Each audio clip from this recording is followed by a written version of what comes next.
Hello, everyone. This is Deandra Grant, and this is another video in my series I'm filming for new DWI clients. And this one, we're going to focus on your criminal case. So you should have watched the video on bond conditions and hopefully watched the video on the ALR process, but now we're going to talk about the case. So remember in the ALR video, I talked about two railroad tracks where the trains are going parallel, but they're not going at the same speed or even leaving the station at the same time. Well, now we're on track number 2. We're on the criminal case track. That's the train that we're on. And at some point, your criminal case is going to get filed. What is very confusing to new clients sometimes is the time frame on when that's going to happen. So the best way I can explain it to you is every county in Texas is their own little kingdom. And they run their show in whatever way they run their show. And it may be completely different than what goes on in the county right next to them. Good example of that would be Hays County and Travis County. So when you get arrested, what happens and how fast it happens really just depends on what county your case is in, okay? So for example, if you get arrested and charged with DWI in Tarrant County, which is Fort Worth, then things happen actually very fast. That can be a very fast docket. If you get arrested and charged with DWI in Denton County, which is very close to Tarrant County, you might not be in court for almost a year. So it's just the way it is. I didn't get elected to any of these positions. I'm just telling you. So we watch your case. We wait for the filing, and then we will notify you whenever it gets filed. In the meantime, we're typically dealing with your driver's license issues and your ALR and things of that nature. There are certain things that happen as soon as the case gets filed. First of all, we file what's called a Michael Morton Act request. That is requesting all discovery and possession of the state be turned over to us. We would have filed what's called a letter of representation on your case the day we were hired. So we send that letter to the clerk's office on day 1. But let's say your case doesn't get filed until day 270. Well, then we file our Michael Morton request asking for all of the evidence. Different counties handle that differently. Okay, some of them, they have a portal and we have to log in and download it. That's becoming more and more common. Some places we have to request it and go pick it up and scan it. I mean, it really just depends. The more rural an area in which you were arrested, the more likely it's going to be a hassle getting your discovery.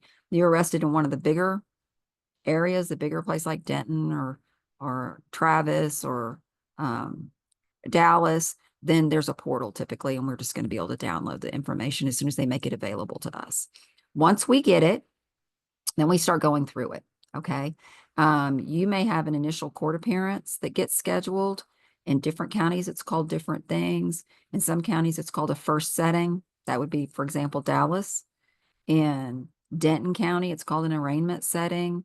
In Travis County and Austin, they make you have court settings when your case isn't even filed. So it's just a hodgepodge. But whatever your initial court appearance is, we're going to notify you of that. And we're going to tell you whether you have to appear. In some counties, you do not have to appear for misdemeanors. Your lawyer can appear for you. One example of that would be Dallas.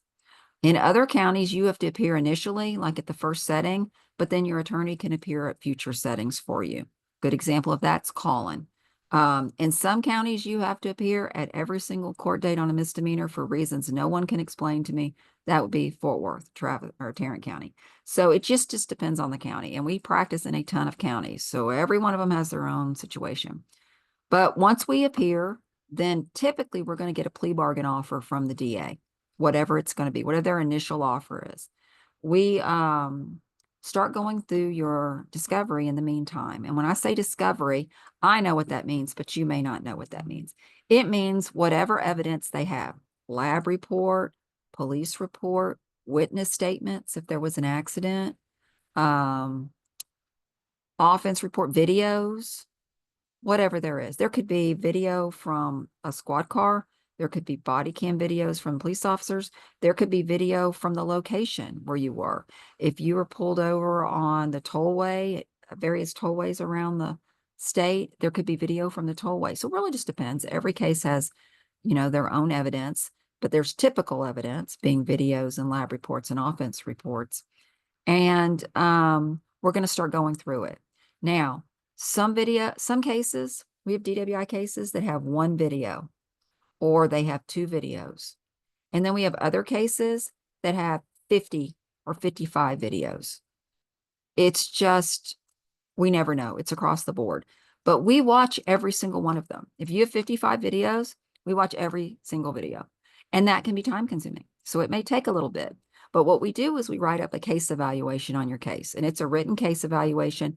They're usually anywhere from 8 to 15 pages long, where we summarize all of the videos, summarize everything that's in the paper discovery, the lab report, the offense report, witness statements, and all those sorts of things. We put in there the plea bargain offer, assuming we have one. And then we give you an overall opinion of the case, what we thought about your case. And then we send that to you.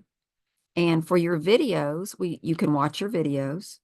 And then we have a meeting, which we call a disposition meeting, where we sit down and we discuss the case, the evidence, what your options are, what the offer is, and make a decision how we're going to move forward. Are we negotiating a plea bargain in your case? Is there a pretrial diversion possibility for you? Are we setting your case for trial? Is there something that we're trying to suppress? Whatever it is, make all those decisions. And then we proceed forward however you wish to proceed. That may be trial, it may not be trial, but we'll make all those decisions at the disposition meeting.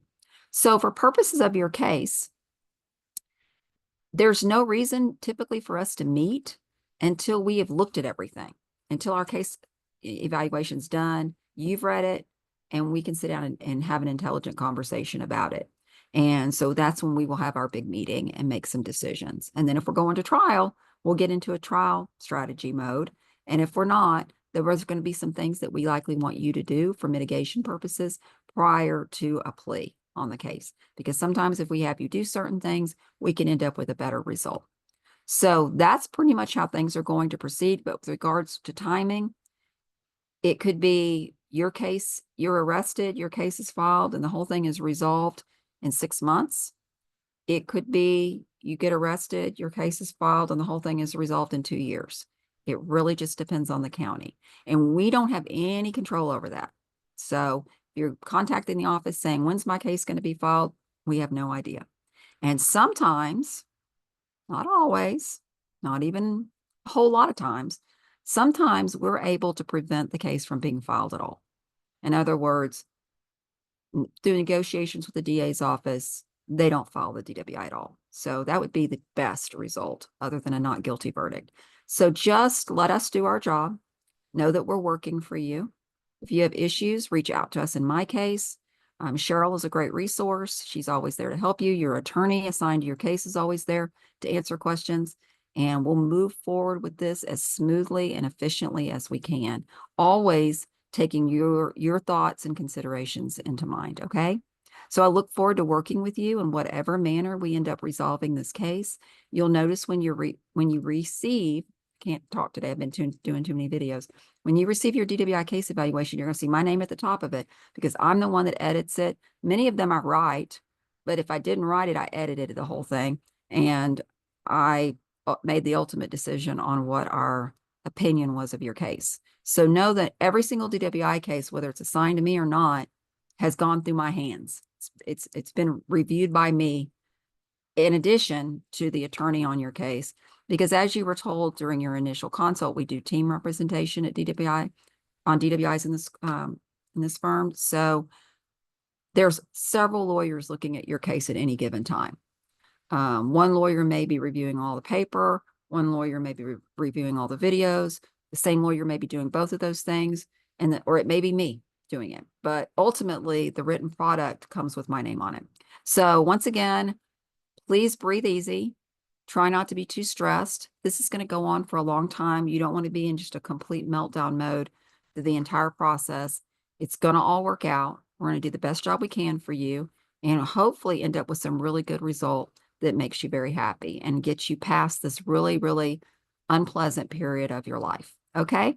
All right, you take care. And if I can do anything for you, then that's great. Reach out to me in my case and I will get back with you. All right?